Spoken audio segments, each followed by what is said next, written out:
Morning everyone. दोस्तों, आज है जून 27 2023 और हम लोग करेंगे द हिंदू न्यूज़पेपर के एनालिसिस। मेरा नाम है सत्येंद्र चौधरी और आज फिर से हम लोग कुछ टॉपिक्स यहाँ पे करने वाले हैं। तो क्या क्या रहेगा आज अपने पिटारे में।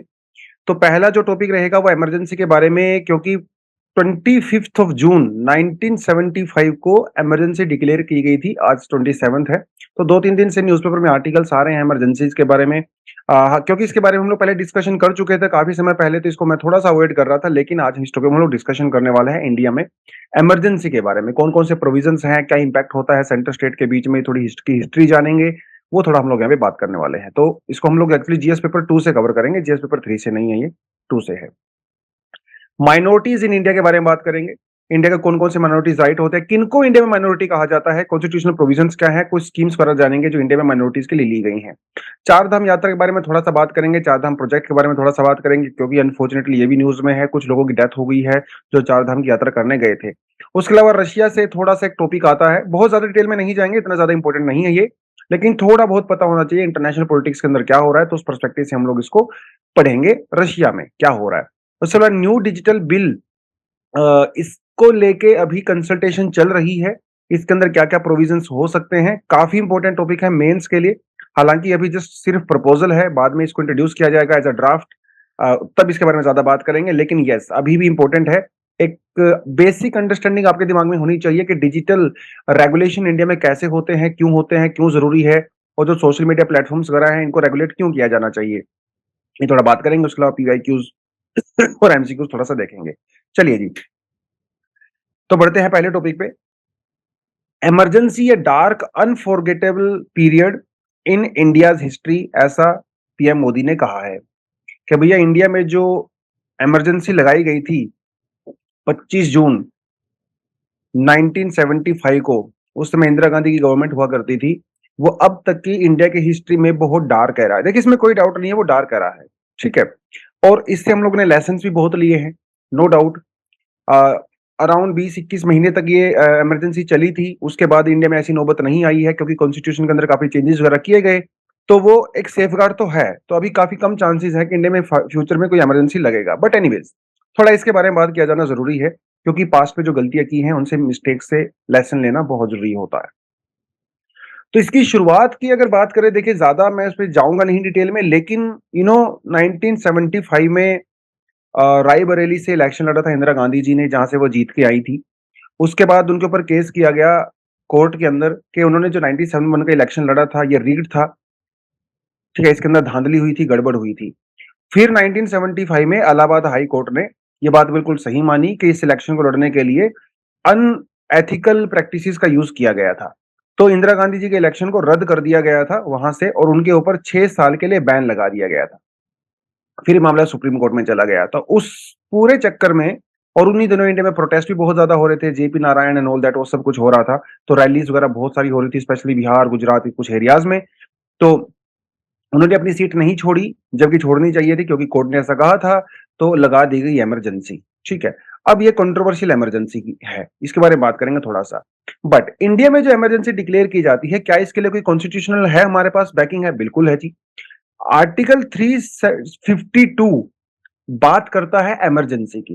पहले तो आप मुझे कमेंट सेक्शन में ये बताइए कि इंडिया में जो इमरजेंसी प्रोविजन है वो कौन सी कंट्री से लिया गया है, कौन सी कंट्री के कॉन्स्टिट्यूशन से लिया गया है। उसमें क्या वो अमेरिका, जर्मनी, जापान और ब्रिटेन? कमेंट सेक्शन में आप मुझे बताओगे। तो आर्टिकल 372 क्या कहता है?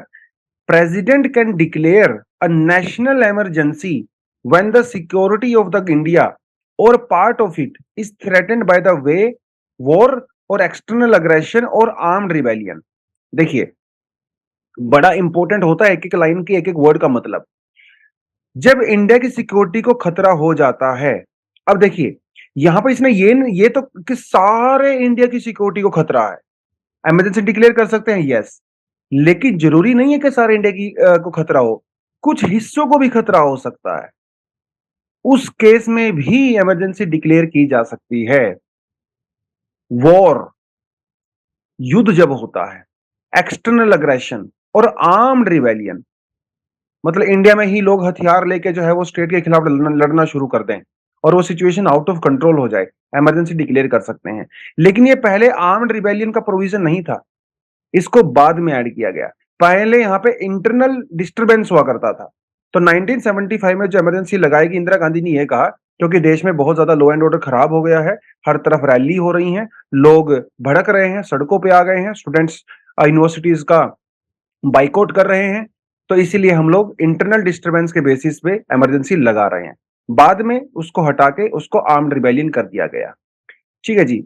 उसके अलावा it may be noted that the president can declare a national emergency even before the actual occurrence। ये भी बड़ी इंपॉर्टेंट चीज है। अब मान लो इंडिया ने चाइना के ऊपर अटैक कर दिया 1962 में, अटैक हमारे पास हुआ, हम लोगों ने इमरजेंसी डिक्लेयर कर दी क्योंकि वॉर हुआ था। बट वॉर होने से पहले ही इमरजेंसी डिक्लेयर की जा सकती है अगर सरकार को ऐसा लगता है कि वॉर होगा। जरूरी नहीं है कि हो, लेकिन और होने के चांसेस हैं। अगर लगता है कि एक्सटर्नल अग्रेशन हो सकता है, वॉर हो सकता है और रिबेलियन हो सकता है, उससे पहले ही प्रिकॉशन के तौर पे इमरजेंसी डिक्लेयर की जा सकती है। सब ये बड़ी बात है, इंपॉर्टेंट है। ठीक है, एक एक चीज की इंपॉर्टेंट होती है। जब एग्जाम में क्वेश्चन यहां से आते हैं, स्टेटमेंट बड़ी क्लोज आती हैं, तो कंफ्यूजन हमें हो जाता है। External aggression is national emergency that is proclaimed due to war. External aggression, ठीक है, आप नेशनल इमरजेंसी भी कह सकते हो, नेशनल अग्रेशन भी कह सकते हो। जो आर्म्ड रिबेलियन की वजह से इमरजेंसी होती है उसे इंटरनल इमरजेंसी कहते हैं। दो तरह की इमरजेंसी, एक्सटर्नल और इंटरनल। जो अंदर से ही होती है इंटरनल, बाहर से होती है एक्सटर्नल। ये जो मैंने आपको बताया ना पहले, ये आर्म्ड जो रिबेलियन वर्ड है ये बाद में यूज किया गया। 44th अमेंडमेंट एक्ट जब 1978 में हुआ, कांग्रेस की गवर्नमेंट हार गई, जनता गवर्नमेंट पावर में आई, उन्होंने इसको जो इंट्रोड्यूस किया था। तो पहले इट वाज इंटरनल डिस्टरबेंस। अब जैसे मान लो नक्सलिज्म है, इंटरनल डिस्टरबेंस हो रही है, तो इसके बेसिस पे क्या पूरे देश में इमरजेंसी डिक्लेयर की जा सकती है? अगर पहले वाला प्रोविजन माने तो यस की जा सकती है, लेकिन नए वाले प्रोविजन में नहीं की जा सकती, क्योंकि it is not an armed rebellion on such a large level. ठीक है, तो इमरजेंसी की अगर हम बात करें तो हमारे देश में तीन तरह की इमरजेंसी है जो कॉन्स्टिट्यूशन हमें कहता है। एक होती है नेशनल इमरजेंसी, जो हम लोगों ने अभी बात कर लिया, इसे हम जो आर्टिकल 352 के अंदर इंक्लूड करते हैं। एक हमारे पास होती है कॉन्स्टिट्यूशनल इमरजेंसी। ठीक है, इसे हम लोग कहते हैं क्या? President rule. इसे कॉन्स्टिट्यूशनल इमरजेंसी भी कहते हैं। और फिर एक हमारे पास होती है फाइनेंशियल इमरजेंसी। ये अभी तक इंडिया में नहीं लगाई गई है, हालांकि नौबत आ गई थी 1991 में, बट फिर भी अनफॉर्चुनेटली इसको, मतलब हम लोगों ने इसको फॉर्चुनेटली अवॉइड कर दिया। प्रेसिडेंट रूल तो लगता ही रहता कहीं ना कहीं। नेशनल इमरजेंसी जो है हमारे कंट्री में कब लगी? 1962 में लगी, 1971 में लगी और 1975 में लगी। ये लगी क्योंकि इंडिया चाइना वॉर हुआ, ये लगी क्योंकि इंडिया पाकिस्तान वॉर हुआ, और ये जिसे हम लोग सबसे ज्यादा कंट्रोवर्शियल कह रहे हैं। ठीक है, तो क्योंकि यहाँ पे कुछ प्रोविजंस का मिसयूज किया गया, तो इसकी हम लोग बात करते हैं। तो एक तो पता होना चाहिए को ग्राउंड क्या है इमरजेंसी डिक्लेयर करने का। अगर ग्राउंड की हम लोग देखिए बात करें, कौन अप्रूवल करता है इमरजेंसी को? देखिए, पहले क्या होता था, कॉन्स्टिट्यूशनल अमेंडमेंट से पहले जो प्राइम मिनिस्टर होती थी, देखिए 1972 की इमरजेंसी कैसे हुई?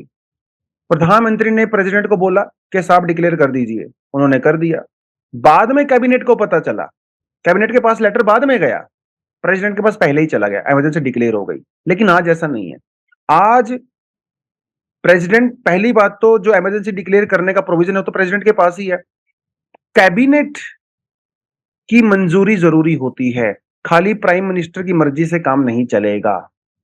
पूरी कैबिनेट का कंसेंट होना चाहिए, वो प्रेसिडेंट के पास जाएगा, फिर प्रेसिडेंट उसको डिक्लेयर करेगा। अब प्रेसिडेंट ने डिक्लेयर कर दी, within 1 month both houses को जो है अप्रूव करना पड़ेगा, लोकसभा, राज्यसभा।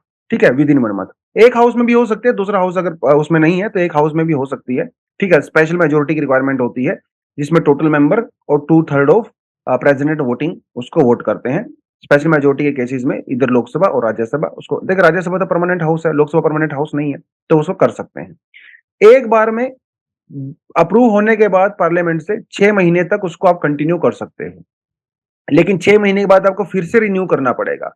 तो हर 6-6 महीने रिन्यू करके आप उसको इंडेफिनिट पीरियड के लिए कर सकते हैं। ये कुछ नए प्रोविजन इसके अंदर ऐड किए गए थे। कैसे हटा सकते हैं इमरजेंसी? तो प्रेसिडेंट ही इमरजेंसी हटा सकते हैं। प्रेसिडेंट को इमरजेंसी हटाने के लिए किसी चीज की रिक्वायरमेंट नहीं है, कैबिनेट उनको बोलेगी प्रेसिडेंट साहब को, वो हटा देते हैं, कोई दिक्कत नहीं, एकदम से हट जाती है।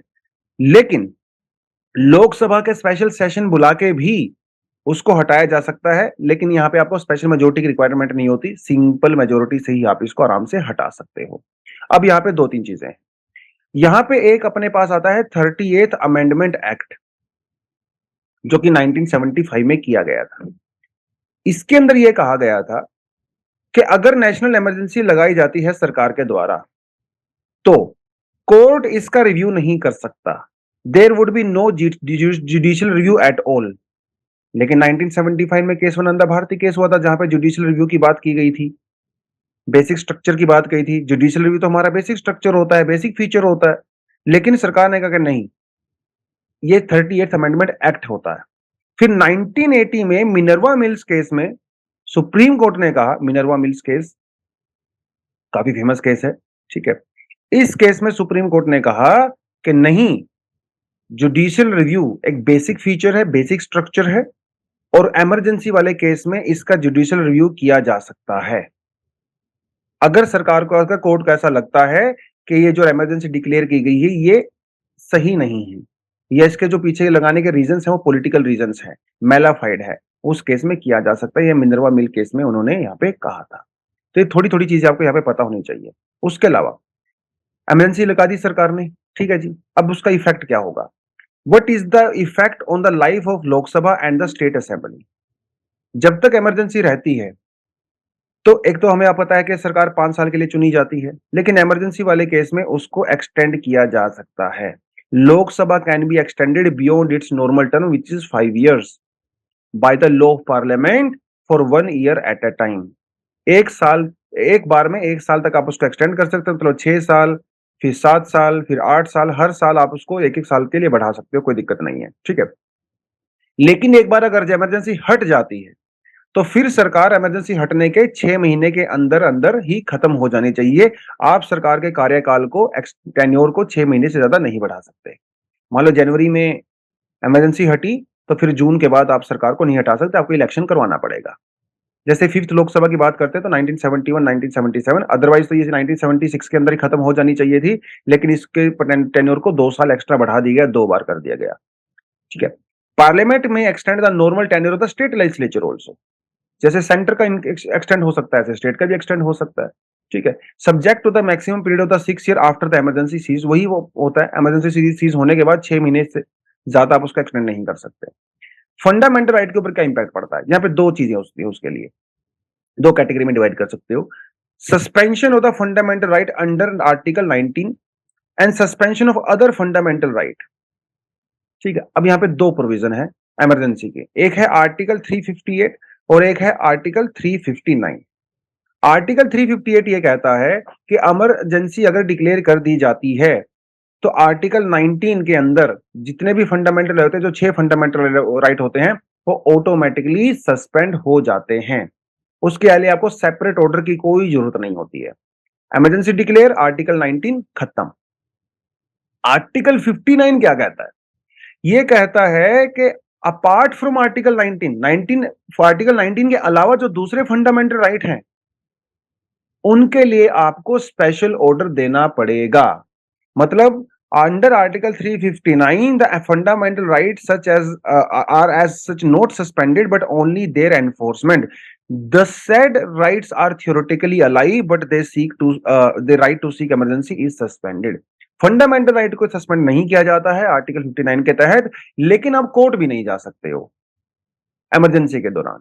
और हर पर्टिकुलर आर्टिकल के लिए आपको स्पेशल प्रोविजन होगा। आर्टिकल 59 के अंदर आपको स्पेशल ऑर्डर देना पड़ेगा सरकार को कि ये फलाना फलाना हम लोग यहाँ पे हटा रहे हैं। लेकिन आर्टिकल 44th अमेंडमेंट में हम लोगों ने इसको थोड़ा सा चेंज कर दिया। आर्टिकल 44 क्या कहता है? That president can not suspend the right to move to the court for the enforcement of fundamental right guaranteed under article 20 and 21। Article 59 क्या कहता है कि भैया आप कोर्ट नहीं जा सकते फंडामेंटल राइट की एनफोर्समेंट के लिए। आर्टिकल 44th अमेंडमेंट ने क्या कहा 1978? तो उसने कहा कि नहीं, आप आर्टिकल 20 और आर्टिकल 21 के लिए जा सकते हो। ये अरेस्ट वाला है, और मतलब जो जो हम लोग रिटेंशन वगैरह करते हैं, डिटेंशन करते हैं, और आर्टिकल 21 राइट टू लाइफ की बात करता है। इन दोनों केस में आप इमरजेंसी के टाइम पे कोर्ट में जा सकते हो, क्योंकि इमरजेंसी के दौरान ना बहुत सारे बड़े बड़े लीडर्स को जेल में डाल दिया गया था सरकार के द्वारा। तो आर्टिकल 21 उसके लिए प्रोटेक्शन प्रोवाइड कराता है, और राइट टू लाइफ, लोगों के साथ टॉर्चर वगैरह हुआ था जेल वगैरह में, अपोजिशन लीडर वगैरह के साथ, तो आर्टिकल 21 राइट टू लाइफ की बात करता है। ये थोड़ा-सा आपको पता होना चाहिए। आर्टिकल 19 क्या कहता है? आर्टिकल 358 क्या कहता है?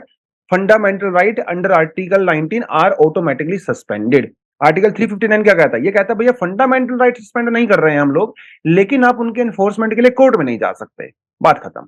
और हर फंडामेंटल राइट जो भी सरकार को सस्पेंड करना है उसके लिए आपको अलग से ऑर्डर लेके आना पड़ेगा। आर्टिकल 59 ये कहता है। 44th अमेंडमेंट क्या कहता है? Even during emergency, even during emergency आप कोर्ट में जा सकते हो for the enforcement of article 20 and article 21। ये आपको पता होना चाहिए। तो क्या मैं ये कह सकता हूं कि आर्टिकल 20 और आर्टिकल 21 एब्सोल्यूट है? क्या इस बात का ये मतलब है? कमेंट सेक्शन में बताओ मुझे, यस और नो।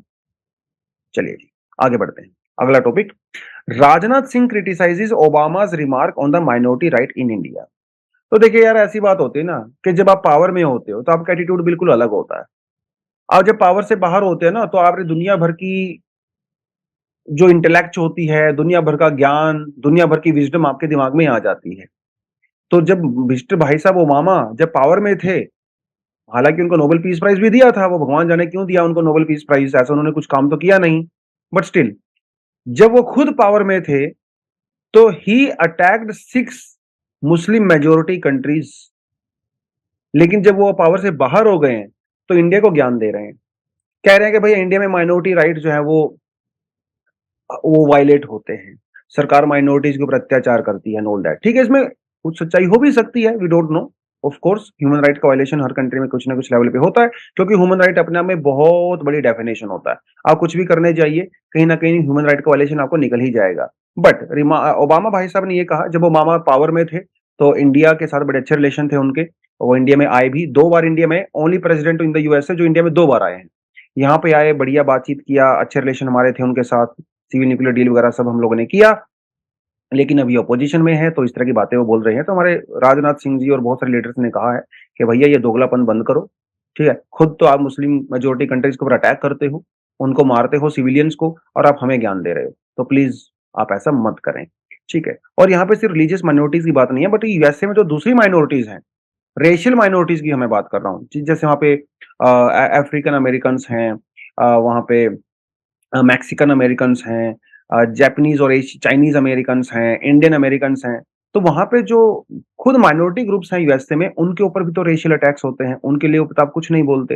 हाँ, हमारे लिए आप काहे बोल रहे हो? तो हमारे घर का मैटर हम खुद सुलट लेंगे, आप आराम से चुप रहिए। तो बेसिकली इन्होंने उनको थोड़ा-सा इस तरह से धुतकारा है, डाँटा है। खैर, तो ये तो बात पॉलिटिक्स की हो गई।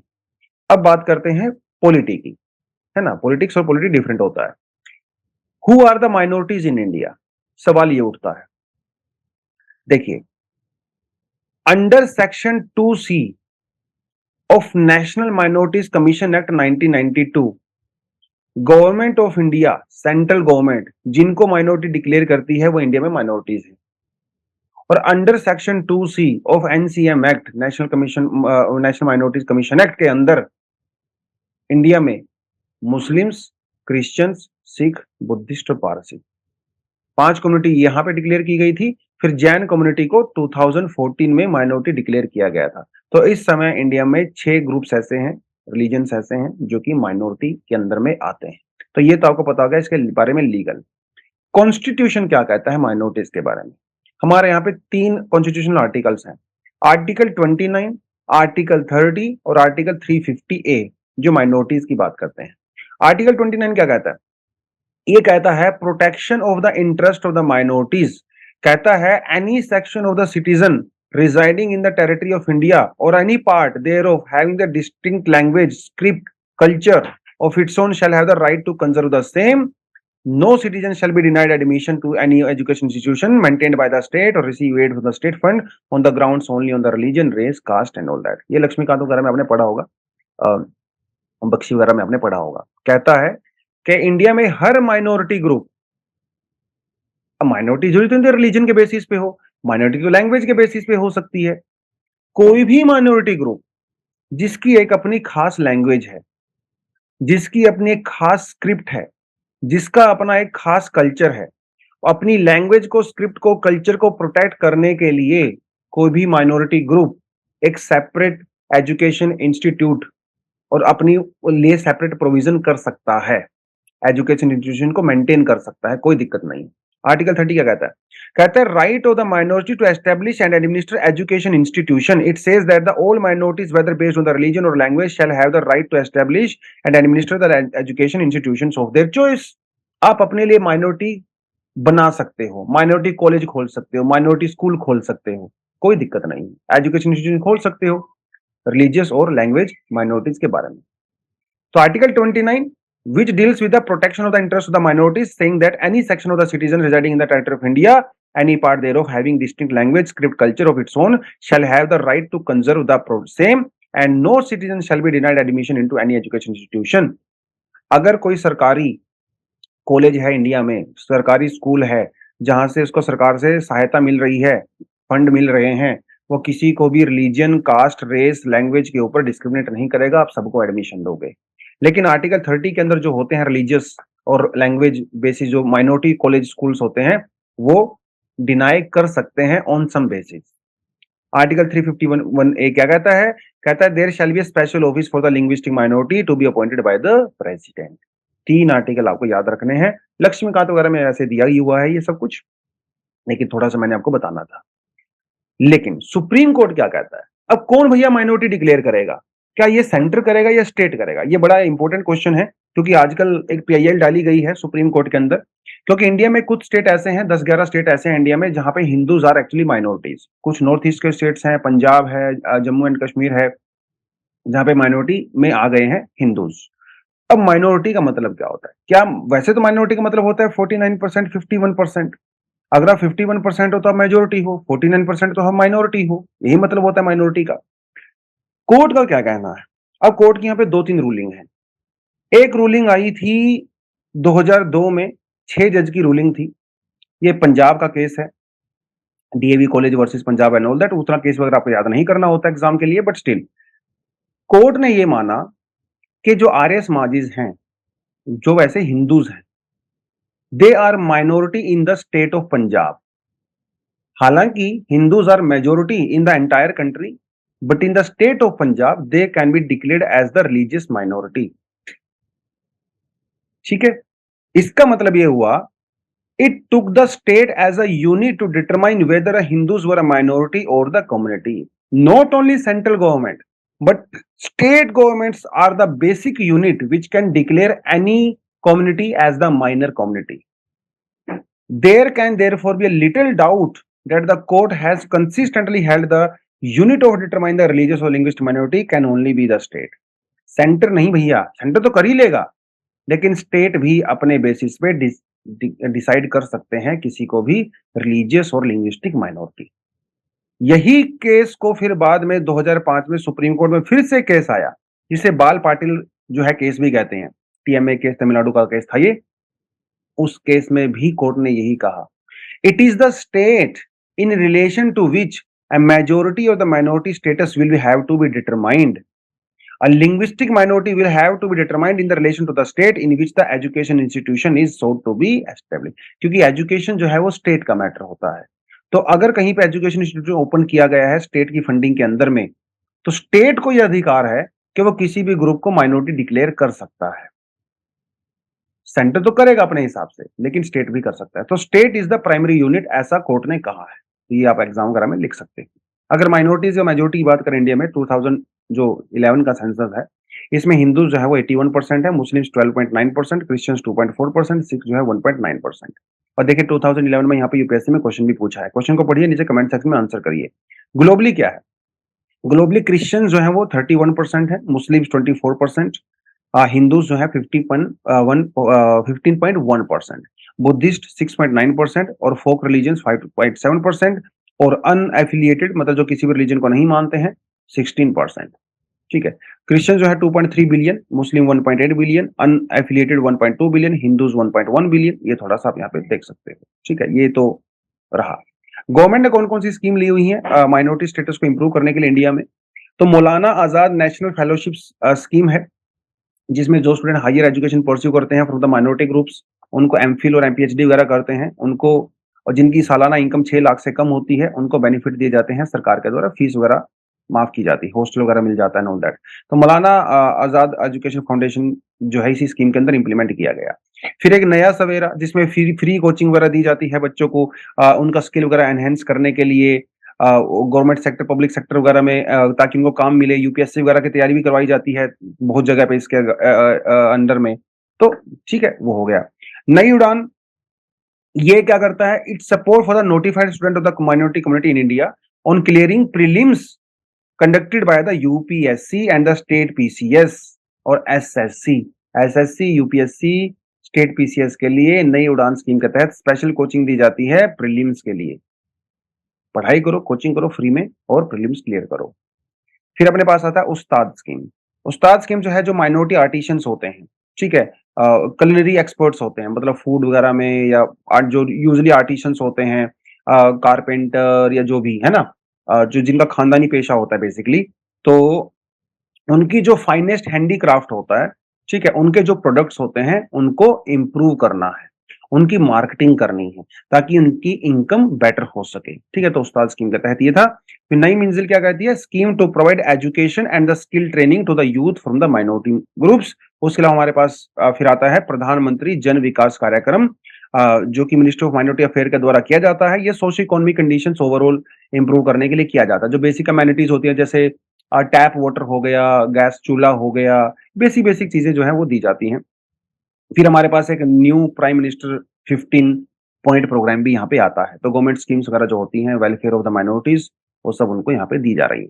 तो ये चीजें होगी, थोड़ा सा आपको पता होना चाहिए एग्जाम के परस्पेक्टिव से। ठीक है जी, चलो अब बढ़ते हैं आगे। नेक्स्ट जो अपने पास आर्टिकल है वो चार धाम से आता है। ठीक है, अनफॉर्चुनेटली अप्रैल से लेके अभी तक 149 यात्रियों की, पिलग्रिमेज की डेथ हो चुकी है जो चार धाम यात्रा पे गए थे। इनमें से 95% जो डेथ हुई है वो हार्ट अटैक से हुई। ठीक है, क्योंकि एक तो ऑक्सीजन की वहां पे कमी होती है ऑफ कोर्स, तो आपके लंग्स भैया बहुत स्ट्रांग होने चाहिए।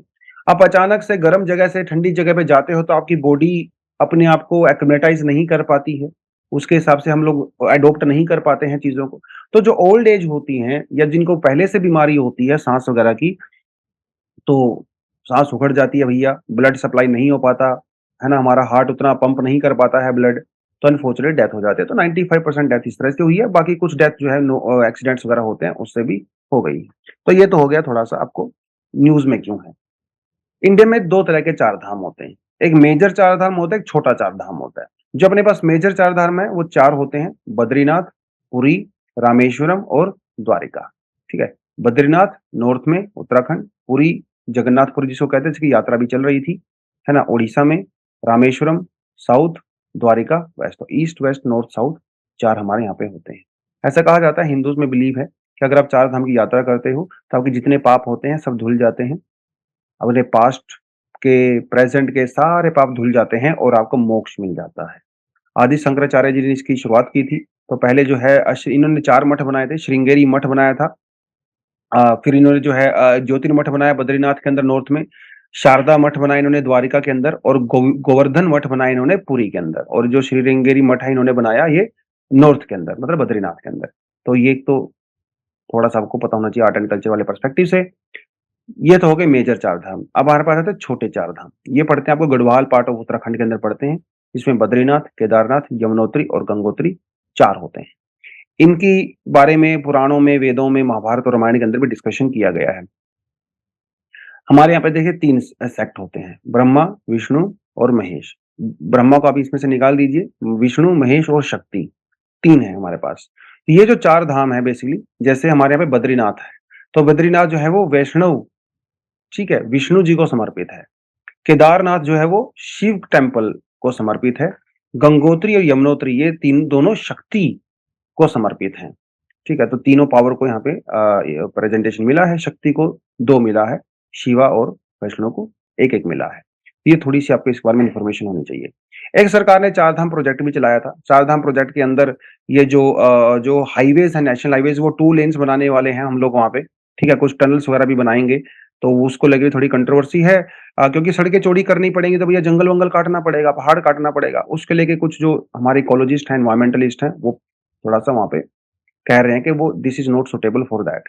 और सरकार ये कह रही है कि भैया ये सिर्फ़ मैं रोड ही यहाँ पे 2 लेन नहीं कर रहा हूँ, जबकि हमारी जो नेशनल सिक्योरिटी है, क्योंकि ये बिल्कुल चाइना के साथ बॉर्डर लगता है, तो उसके लिए भी हमारे लिए ज़रूरी होता है। खैर वो है हमारा चारधाम प्रोजेक्ट। चलिए जी। अब मैं बताता चलूँ बच्चों कि भई सैटरडे को हम लोग एक अपना करंट अफेयर का क्लास भी रखते हैं, जिसमें पूरे हफ्ते का करंट अफेयर हम लोग कवर करवाते हैं आपको। इसमें द हिंदू ही नहीं बल्कि दूसरे न्यूज़पेपर का भी कंटेंट कवर करवाया जाता है, बट अच्छे से डिटेल में मज़े लेके डिस्कशन हम लोग करते हैं। ये स्कैन करके आप उस प्रोग्राम को जॉइन कर सकते हो। बहुत महँगा नहीं है, सस्ता-सा प्रोग्राम है। इसमें आपको बहुत कुछ 2024 के लिए आपको साल भर का करंट अफेयर मिलता है। ये कोड आप स्कैन करिए और ये एससी 1000 अगर आप वहाँ पे कोड डालते हो तो ₹1000 का वैसे डिस्काउंट आपको मिल ही जाता है। फाउंडेशन कोर्स के लिए आप हमारे व्हाट्सएप नंबर दिया हुआ है, इससे सारी इन्फॉर्मेशन ले सकते हो। जबरदस्त प्रोग्राम है, प्रीलिम्स, मेंस, एस्से, जीसी सेट सब आपको कवर करवाया जाता है। चलिए जी। एक इंटरनेशनल न्यूज़ थोड़ी-सी पढ़ लेते हैं। देखिए ज़्यादा डिटेल में मैं नहीं जाऊँगा, आप भी मत जाना। ये इंटरनेशनल न्यूज़ पढ़ने में बहुत मज़ा आता है, लेकिन उतनी इम्पोर्टेंट नहीं होती है कि भैया इसमें इतना इतना ज़्यादा टाइम दें। थोड़ी-थोड़ी आपको इन्फॉर्मेशन देता हूँ, देखिए। मैंने आपको कुछ समय पहले बताया था वैगनर ग्रुप के बारे में बताया था, ठीक है? कि वैगनर ग्रुप क्या है, इतना आपको पता होना चाहिए। क्या करता है, क्या नहीं करता, उसकी ज़्यादा डिटेलिंग आपको नहीं चाहिए। वैगनर ग्रुप एक प्राइवेट आर्मी है, ठीक है? ये रशियन आर्मी का पार्ट नहीं है, प्राइवेट आर्मी है, जिसे मिशनरीज़ कहते हैं। ये लोग पैसे पे कॉन्ट्रैक्ट करते हैं और फिर ऑपरेशन करते हैं। मिशनरीज़ का काम यही तो होता है। जैसे वास्को डी गामा इंडिया में आए थे, तो वो भी मिशनरीज़ थे। तो यही काम होता है इनका, पैसे के लिए काम करते हैं। कॉन्ट्रैक्ट लेते हैं, कहीं पे डिफेंस रिगार्डिंग कुछ चीज़ें होती हैं, सिक्योरिटी रिगार्डिंग, वो सब करते हैं। जैसे अफ्रीका के अंदर, तो माली, सोमालिया, कीनिया, लीबिया, वहाँ पे बहुत सारे ऑपरेशंस हैं जो कि ये वैगनर ग्रुप करता है। सरकार के बिहाफ़ पे करता है बेसिकली, लेकिन प्राइवेट आर्मी है। ये प्राइवेट आर्मी इन भाई साहब के द्वारा बनाई गई थी 2014 में, ठीक है? येवनेक प्रिगोजिन इनका नाम है और इन्हें शेफ़ भी कहा जाता है, पुतिन शेफ़, क्योंकि पुतिन के बड़े ख़ास थे ये और इनके रेस्टोरेंट की एक चेन है रशिया के अंदर और पुतिन भाई साहब बड़े शौकीन थे इनके खाने के। तो जब भी कोई बाहर से कोई बड़े-बड़े लीडर जाया करते थे रशिया में, तो पुतिन हमेशा उनको इनके ही रेस्टोरेंट में लेके जाया करते थे और इसलिए इनको शेफ़ भी कहा जाता है पुतिन का। लेकिन जब 2014 के अंदर जब अटैक किया गया क्रीमिया के ऊपर रशिया के द्वारा, तब पता चला कि ये भाई साहब सिर्फ़ खाना ही नहीं बनाते हैं, ये कुछ और भी बनाते हैं। तब ये सामने आए थे और वैगनर ग्रुप ने तब से लेके अभी तक बहुत हंगामा किया है दुनिया भर में, अफ्रीका में स्पेशली और अब यूक्रेन के ऊपर अटैक हुआ, तो ये जो प्राइवेट आर्मी है वैगनर ग्रुप, वो रशियन आर्मी के साथ-साथ लड़ रही थी। हालाँकि कॉन्स्टिट्यूशन ऑफ रशिया ये कहता है कि कोई भी प्राइवेट आर्मी रशिया के अंदर अलाउड नहीं है, लेकिन पुतिन भाई साहब का सर पे हाथ है, तो कुछ भी हो सकता है, क्योंकि उनकी मर्ज़ी के बिना तो रशिया में पत्ता भी नहीं हिल सकता। अब पत्ता भी नहीं हिल सकता, ये बड़ी स्टेटमेंट है, क्योंकि एक्चुअली में वहाँ पे उनकी मर्ज़ी के बिना पत्ता हिला है और इन्होंने ही हिलाया है। मतलब साँप को जितना मर्ज़ी दूध पिला लो, उसको मौका मिलेगा तो आपको डंक मारेगा ही। इसने भी बेसिकली वैसा ही कुछ किया है। तो हुआ ये कि वैगनर मिशनरीज़ लड़ रहे थे यूक्रेन के अंदर, लेकिन भैया इनके पास हथियार नहीं थे। अब देख हथियार ये खुद तो बनाते नहीं हैं, हथियार तो आर्मी ही देती है इनको। अब हुआ ये कि ये जो अब पावर का टसल हो गया, ईगो आ गई बीच में। ये भाई साहब कह रहे हैं कि भई मेरे से पावरफुल कोई नहीं है। वहाँ के जो आर्मी के चीफ हैं वो कह रहे बेटा तुम तो छोटे बच्चे हो, हम सब कुछ हैं। तो आर्मी के जो चीफ हैं, वहाँ के डिफेंस मिनिस्टर हैं और इनके बीच में हो गया ईगो क्लैश, टसल हो गया। इन्होंने इनके ऊपर इनको हथियार नहीं दिए, जिसकी वजह से कई सारे सोल्जर जो हैं इनके मारे गए। बाखमुत के अंदर एक बड़ी बैटल हुई जिसके अंदर 20,000 से ज़्यादा सोल्जर मारे गए वाग्नर ग्रुप के, तो इनके बीच में झगड़ा हुआ, फिर बाद में ये ओपनली मार्केट में आ गए, मीडिया में आ गए, इन्होंने कहा कि भैया इनको सस्पेंड करिए, ये करप्शन करते हैं, बकवास करते हैं और इनकी वजह से हमारे ऊपर वो हुआ। फिर इन्होंने क्या किया, थोड़ा गुस्से में आके वैगनर ग्रुप के कुछ अड्डों के ऊपर पत्थरबाजी कर दिया, गोलाबारी कर दिया, तो कुछ लोग मारे गए 200-300 लोग। तो ये बड़े गुस्से में थे और ये इतने गुस्से में आ गए, इन्होंने अभी क्या किया पिछले हफ्ते अपनी फोर्सेस को जो भी इनकी प्राइवेट आर्मी है, उसको तो रोस्टोव-ऑन-डोन ठीक है? ये यूक्रेन बॉर्डर से 100 किलोमीटर के आस-पास पड़ता है। यहाँ पे जो जो जो हेडक्वार्टर था आर्मी का, उसको सीज़ कर लिया। फिर ये भैया सड़क से चले, चलते रहे, ये मॉस्को की तरफ जा रहे थे बेसिकली, ठीक है? अब ये मॉस्को में क्यों जा रहे थे? कुछ लोगों का कहना है कि मिलिट्री कूप करना चाहते थे और ये पुतिन को मारना चाहते थे। कुछ लोगों का कहना है कि नहीं ऐसा कुछ भी नहीं है, ये सिर्फ़ अपनी पावर दिखाना चाहते थे। और जो मिलिट्री आर्मी के जो लीडर्स हैं, बड़े-बड़े कमांडर्स हैं, ऑफिसर्स हैं, उनके खिलाफ कर रहे थे। बट पता नहीं यहाँ से जब लोग चले, जब ये यहाँ से चले तो रशियन प्रेसिडेंट को गुस्सा आया भाई। उन्होंने मीडिया में आके सरेआम कहा कि हम लोग किसी भी तरह का धोखाधड़ी, बिट्रेयल और गद्दारी सहन नहीं करेंगे, तो हम आपके ऊपर एक्शन लेंगे। तो इनके ऊपर एक्शन लिया गया, हेलीकॉप्टर वगैरह से अटैक हुए, लेकिन इन्होंने हेलीकॉप्टर वगैरह को मार गिराया। ये चलते रहे, कोई इनको रोकने वाला नहीं था। अगर ये मॉस्को पहुँच जाते तो डेफिनिटली रशिया में सिविल वॉर हो जाता। लेकिन इनके पहुँचने से पहले ही जो बेलारूस के प्रेसिडेंट हैं, वो बीच में आ गए। इन्होंने इनसे फ़ोन पे बात किया कि भाई पहले ही रशिया की इतनी थू-थू हुई पड़ी है ना? यूक्रेन जैसा छोटा-सा कंट्री हमसे हराया नहीं जा रहा है, तो आप इस तरह की हरकतें करोगे तो रशिया की क्या इज़्ज़त रहेगी? इन्होंने दिमाग लगाया होगा, सोचा होगा चलिए ठीक है।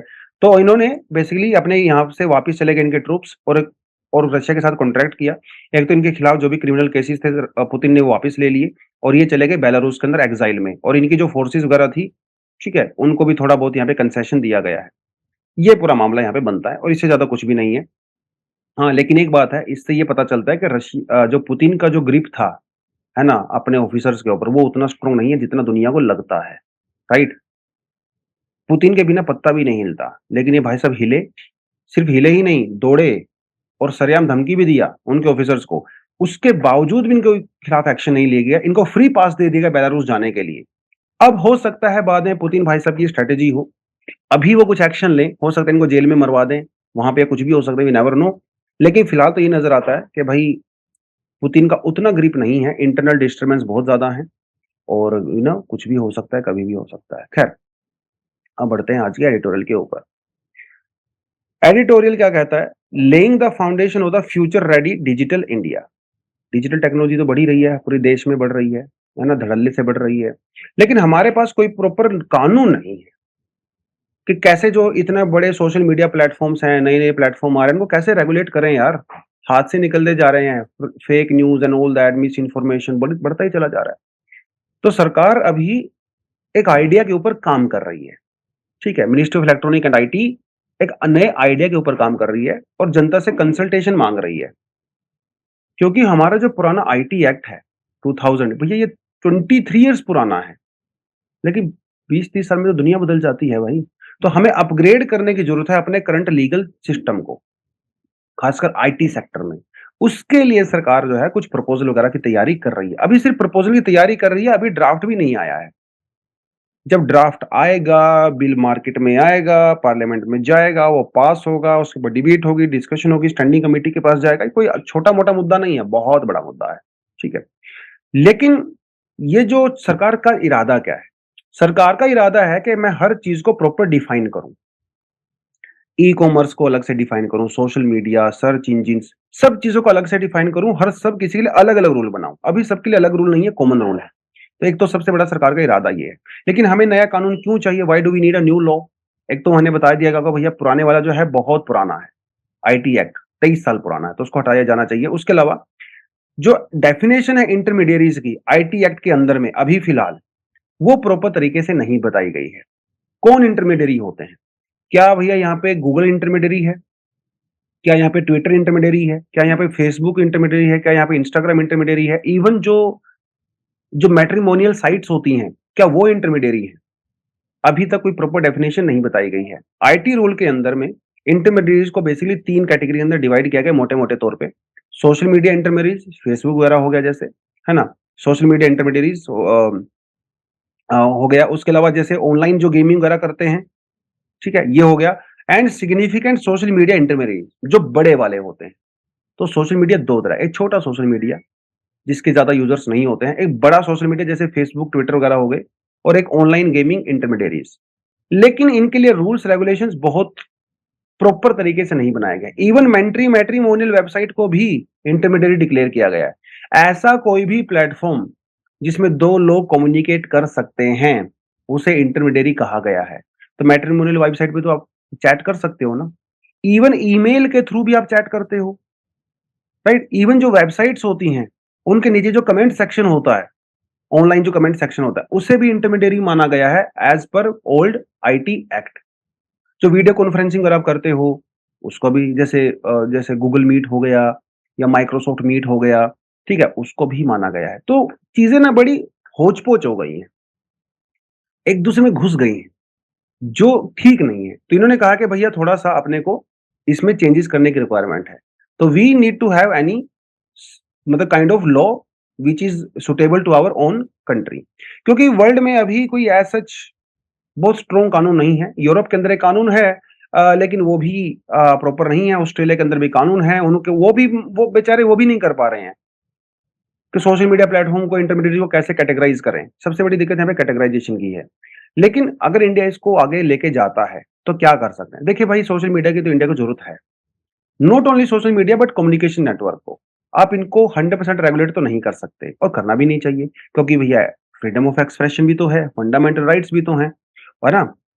अगर आप ऐसा करोगे तो देश में इनोवेशन नहीं होगा, एफडीआई नहीं आएगा। तो ज़रूरी तो हैं, लेकिन साथ के साथ जो यूज़र्स होते हैं, उनके इंटरेस्ट को प्रोटेक्ट किया जाना भी ज़रूरी है। तो गोल सरकार का यही है कि जो इंटरमीडिएरीज़ होते हैं, इनके ऊपर हम लोग कम से कम ऑब्लिगेशंस लगाएँ। ज़्यादा ऑब्लिगेशन लगाएँगे तो देश छोड़ के चले जाएँगे। एफडीआई नहीं आएगा, फंडिंग नहीं आएगा। अब यहाँ पे चीज़ें इन्होंने क्या कही, जो छोटे और स्मॉल एंटरप्राइजेज़ हैं, ठीक है? जहाँ जिनका मेन काम जो है वो कैचिंग और कंड्यूट होता है। कैचिंग कंड्यूट का मतलब जैसे मैट्रिमोनियल साइट्स होती हैं, ठीक है? जो कैशिंग सर्विसेज़ होती हैं हमारे लैपटॉप वगैरह के अंदर जो कैश होता है उसको स्टोर कर लिया जाता है, मतलब बैक लिंक वगैरह जो वेबसाइट्स वगैरह के होते हैं वो स्टोर कर लिया जाता है। इस तरह की चीज़ें को हम लोग कैश सर्विस बोलते हैं। कैश से आते हैं ना, आपको पूछता है कई बार वो कुकीज़, है ना? कैश वो उस सर्विसेज़ की बात कर रहा हूँ, ठीक है? उनके ऊपर ज़्यादा रेगुलेशंस यहाँ पे नहीं होना चाहिए क्योंकि अल्टीमेटली वो जो यूज़र्स होते हैं, उनको बेनिफिट करता है। लेकिन जो बड़े प्लेटफ़ॉर्म्स होते हैं, जो कि बहुत ज़्यादा पॉपुलेशन बहुत ज़्यादा होती है, जहाँ पे हार्मफुल कंटेंट वायरल हो जाता है, उनको आप डेफ़िनिटली रेगुलेट कर सकते हो, क्योंकि वहाँ पे रिस्क ज़्यादा होता है। और आप एक चीज़ देखिए social media platform, Facebook, Instagram and all that, ये नेगेटिव कंटेंट को ज़्यादा स्प्रेड करते हैं। ये स्प्रेड नहीं करते बल्कि खुद हो जाता है क्योंकि इनका जो एल्गोरिदम ऐसा होता है। अब ये चाहते हैं कि आप ज़्यादा से ज़्यादा मोबाइल से चिपके रहें। ये चाहते हैं कि आप उसके ऊपर ज़्यादा से ज़्यादा टाइम स्पेंड करो। लेकिन एक आदमी की फितरत क्या होती है? नेगेटिव कंटेंट को आदमी ज़्यादा देखता है। उससे स्क्रीन के ऊपर उसका टाइम ज़्यादा स्पेंड करता है। उस पे कमेंट करता है, लाइक करता है, शेयर करता है। पॉज़िटिव कंटेंट उतना ज़्यादा फास्ट स्पीड के साथ नहीं चलता। इसी चीज़ का ये प्लेटफ़ॉर्म फ़ायदा उठाते हैं। इनका एल्गोरिदम नेगेटिव कंटेंट को ज़्यादा स्प्रेड करता है क्योंकि उसको ज़्यादा लोग देखते हैं। लेकिन ये मिस इन्फॉर्मेशन होती है, फेक न्यूज़ भी हो सकती है, तो इनको रेगुलेट किया जाना ज़्यादा ज़रूरी है। तो क्या कर सकते हैं? हम यही कर सकते हैं कि भैया ये जो बड़ी-बड़ी कंपनी है, ये लॉ एनफोर्समेंट ऑफिसर्स को यहाँ पे अपॉइंट करें। अपनी एडवर्टाइज़मेंट वगैरह को आइडेंटिफ़ाई करें। ग्रीवेंस ऑफिसर को अपॉइंट करें इंडिया में, ताकि सरकार इनके को कुछ कहे अगर करने के लिए तो उसको इम्प्लीमेंट करें। अगर कोई ऑब्जेक्शनेबल कंटेंट है उसको हटाएँ। ये चीज़ें की जा सकती हैं, ठीक है? लेकिन इतना ज़्यादा भी रेगुलेट नहीं करना चाहिए सरकार को कि ये देश छोड़ के चली जाएँ, इनोवेशन इम्पैक्ट हो जाए। क्योंकि इंडिया की भी तो कंपनी है ना छोटी-छोटी, तो ये तो बेचारी वैसे ही खत्म हो जाएँगी। इनको तो बढ़ने का मौका ही नहीं मिलेगा। तो कंसल्टेशन भी ज़रूरी है इंडस्ट्री के साथ। तो ये सारी चीज़ों को ध्यान में रखते हुए सरकार को देखना पड़ेगा कि इंडिया में बिज़नेस भी सिक्योर रहे, ठीक है? और कस्टमर भी सिक्योर रहे और इंटरनेट भी सेफ रहे और ये जो कंपनीज़ होती हैं ये प्रॉफिट भी कमाएँ। सब कुछ सरकार को देखना पड़ेगा और इसीलिए सरकार ने कंसल्टेशन माँगा है और ये ड्राफ्ट वगैरह जब आएगा बड़ा इंटरेस्टिंग होगा इसको देखना क्या रहेगा, क्या नहीं रहेगा, तो बड़ा मज़ा आएगा करने में इसको। तो मेंस के पर्सपेक्टिव से है ये, प्रीलिम्स के पर्सपेक्टिव से नहीं है।